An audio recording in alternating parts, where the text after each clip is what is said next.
जय माता दी दोस्तों। आज मैं आप लोगों को बताऊंगी कि लौंग का भोग क्यों जरूरी है और कैसे देना चाहिए।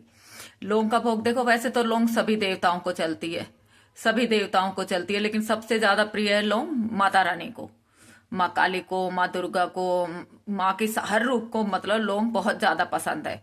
माँ दुर्गा को तो खासकर लौंग का जोड़ा हमेशा देना ही देना होता है, चाहे हो सके तो रोज ही देना चाहिए।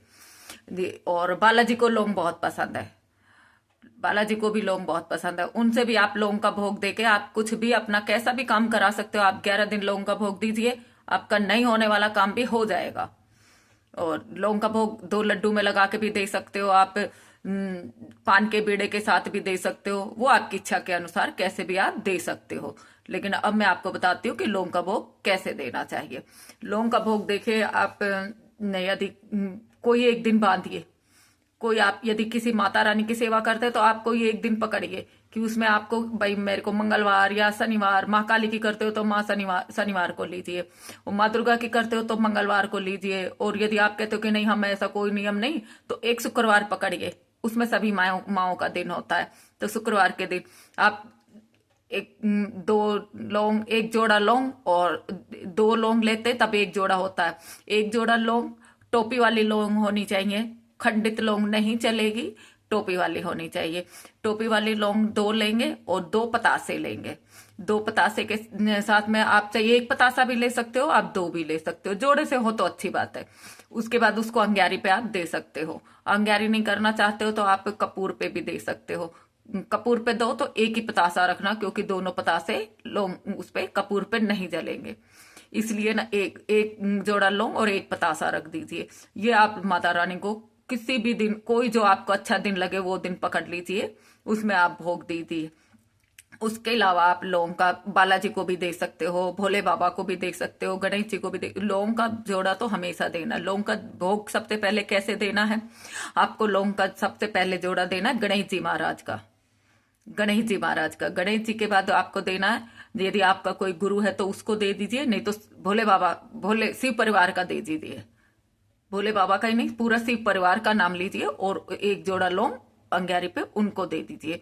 उसके बाद आप अपने कुल देवी कुल देवता, यदि आप उन्हीं को अपना वो मानते हैं तो उन्हीं के नाम से दे दीजिए, नहीं तो आप अलग से आपके अदर कोई किसी देवता को मानते हो तो पहले कुल देवी कुल देवता का भोग आपके लौंग का जोड़ा चढ़ेगा। पितरों का चढ़ेगा, आपके पितरों का भी लौंग का जोड़ा चढ़ेगा।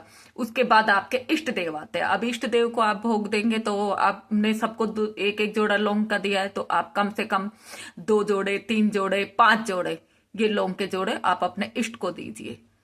जिसको भी आप इष्ट मानते हो, माता रानी को मानते हो, जिसको भी मानते हो, उस हिसाब से लौंग का जोड़ा दीजिए। ये लौंग का जोड़ा आप देने के बाद आप 2 लड्डू, 2 बर्फी, 2 पतासे, जो मर्जी आपसे जो भाव से बन जाए, वो कुछ घर का बना हुआ पकवान वो भी दे सकते हो, कुछ भी दे सकते हो। बस घी में डबो डबो के सबके नाम की लौंग घी में डबो के देनी है, ऐसे ही नहीं लौंग पटक देनी है। इसके अलावा यदि आपका कोई काम अटक रहा है, कोई काम नहीं बन रहा है, आप चाह रहे हो कि वो जल्दी से जल्दी हो जाए, तो आप 108 लौंग लीजिए। 108 लौंग लीजिए, टोपी वाली सारी अच्छे से गिनती कीजिए, कोई कम या बत्ती नहीं, बत्ती तो चल जाएगी लेकिन कम नहीं होनी चाहिए। उनको आप माँ दुर्गा को, माँ काली को अर्पण कर दीजिए। और उसके बाद अब उन लोगों को आप अपने सर से उसारना 7 बार, और उनको उठा के अंग्यारी पे पटक देना। थोड़ा सा उनके ऊपर घी डाल देना, क्योंकि इतनी सारी लौंग को आप एक साथ घी में डबोगे तो ना अलग खिलेगी, कटोरी में रह जाएगी। आप पहले लौंग डाल दीजिए, फिर ऊपर से घी डाल देना। उसमें से जितनी भी लौंग आपके पास चटक के बाहर आएगी, जितनी भी लौंग आपके पास चटक के बाहर आ गई है उस पात्र में से जिसमें आपने अंग्यारी की है, तो ये समझ लीजिए आपका काम 101% बनेगा और बहुत जल्दी बनेगा। अब ये मत सोचिएगा कि मेरी तो एक ही लौंग आई थी, कि मेरी 2 ही लौंग आई थी। लौंग चाहे जितनी भी आए, लौंग चटकनी चाहिए, और उसके बाद आपका काम फटाफट बनेगा। दूसरा, इसके अलावा आप उन लोगों को क्या करना है, आपको संभाल के रख लेनी है, संभाल के रख लेनी है।